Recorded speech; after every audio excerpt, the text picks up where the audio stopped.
भाई साहब ये पता बता सकते हो कहाँ पड़ेगा?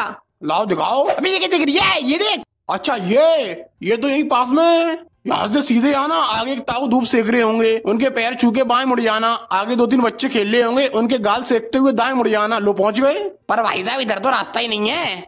क्या अभी तो रास्ता था? इतनी जल्दी आबादी बस गई? लगता है देश विकास के घोड़े पे सवार है। ऐसा करो आप यहाँ से निकल जाओ, ये सही रास्ता है। पर यहाँ तो तालाब है, तो फिर यहाँ से निकल जाओ। पर इस साइड से तो मैं अभी आया हूँ। भाई साहब तुम रहने दो, तुमसे नहीं हो पाएगा। तुम देख के बताना ये कहाँ पड़ेगा। अले अले अले अले अले। क्या ये कौन सी भाषा है? हिंदी में बात कर, हिंदी में। अले अले अले अले। क्या कह रही है? ये हमसे अपने घर का राशन मंगा रहे हैं? अबे सुन बे, हम अच्छे घर के लड़के हैं, भीख मांग के गुजारा कर लेंगे, पर ऐसे किसी के लिए काम नहीं करेंगे। हमारी भी सेल्फ रिस्पेक्ट है। अबे किस नस्ल के बेवकूफ हो तुम? क्या कह रहा है? जो पैसे बचे वो हम रख लें? अबे मैं पहले ही बोल चुका हूँ, हराम का खाते हैं हम, ईमानदारी का हमें हजम नहीं होता। अबे यार साला दिमाग का दही कर दिया। अरे यार और कोई नहीं है काम करने के लिए? अरे मोटा भाई तू मोटा, तेरा पूरा खानदान मोटा। अरे मोटा भाई का मतलब बड़े भैया। अच्छा ऐसा बोलना।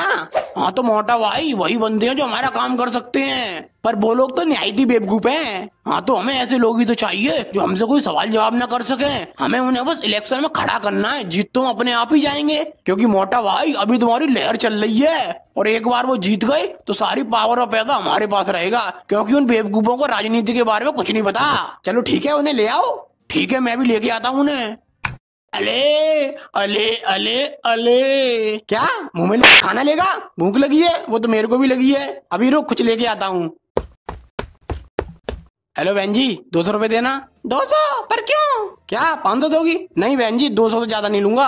अबे तू है कौन? अरे तुम समझो 500 नहीं चाहिए मुझे, 200 ही दे दो। पर हाँ खुले देना 10-10 के। वो क्या है ना, मैं थोड़ा दानवीर टाइप का हूँ, कहीं अगर तुम जैसा जरूरतमंद मिल गया तो मैं उसे पैसे देने से पीछे नहीं हटता, इसलिए बोल रहा हूँ। चल सुनो, तुम लोग अभी कुछ काम वाम कर रहे हो या ऐसे ही बेरोजगार हो? बेरोजगार? और हमसे बिजी इंसान तो तुम्हें पूरे देश में नहीं मिलेगा।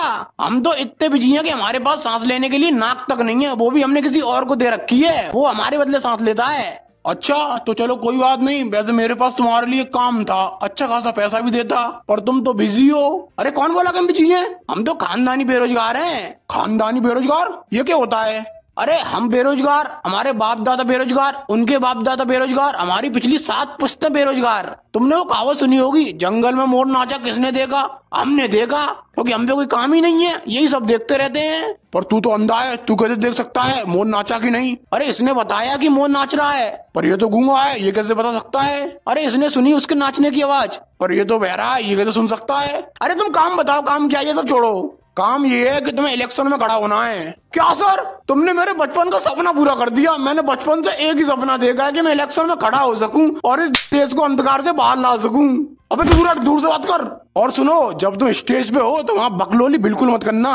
अगर कोई तुमसे कोई सवाल पूछे तो उसका बस एक ही जवाब देना, भाई साहब की जय हो, भाई साहब की जय हो। ठीक है? क्या बोल रहे हो? मुझे तुम्हारी बेटी से शादी करनी पड़ेगी? देखो मैं तो राजी हूँ, तुम अपनी बेटी से पूछ लो वो राजी है कि नहीं, नहीं तो पता चले मैं किसी दीवार में चुनाव में मिलूं। अबे तेरी तो औकात में रह के बोल। क्या दहेज में अल्टो दोगे? देखो ससुर जी, फॉर्चूनर तो चाहिए ही चाहिए। अले अले अले। क्या तू भी करेगा शादी? अभी रुक, अभी पूछता हूँ। ससुर जी क्या तुम्हारी एक और छोटी बेटी है? तो भाइयों और बहनों, जैसा कि आप जानते हो हमारी पार्टी बापूजी के आदर्शों को मानती है। जैसे उनके 3 बंदर थे जो ना बुरा देखते थे, ना बुरा सुनते थे, ना बुरा बोलते थे। उन्हीं के आदर्शों का पालन करते हुए इस बार हम अपनी पार्टी से ऐसे ही 3 महान आत्माओं को खड़ा करने जा रहे हैं, जो ना कुछ सुनते हैं बुरा बुरा, ना बुरा देखते हैं, ना बुरा बोलते हैं। तो इसी बात पे गालियां तालियां। हाँ तो आप इलेक्शन में खड़े हुए, आप इलेक्शन जीतने के बाद क्या करोगे? देखो इलेक्शन जीतने के बाद सबसे पहले मैं लाइट लगवाऊंगा। जब से मैं पैदा हुआ हूँ तब से इस देश में अंधेरा हो रखा है। अभी देख लो तुम कितना अंधेरा हो रहा है। मुझे ये भी नहीं दिख रहा कि तुम मेकअप करके आई हो या ऐसे ही मुंह उठा के चली आई हो। ये क्या बकवास है? अच्छा तुम बताओ, तुम जीतने के बाद क्या करोगे? बताओ ना। क्या तुम भी मुझसे शादी करना चाहती हो? पर मैं नहीं कर सकता, मैं ससुर जी को वचन दे चुका हूँ कि मैं उन्हीं की बेटी से शादी करूंगा। अबे साले क्या बोल रहा है, मरना चाहता है क्या? हाँ ससुर जी तुम चिंता ना करो, मैं तुम्हारी बेटी से शादी करूंगा।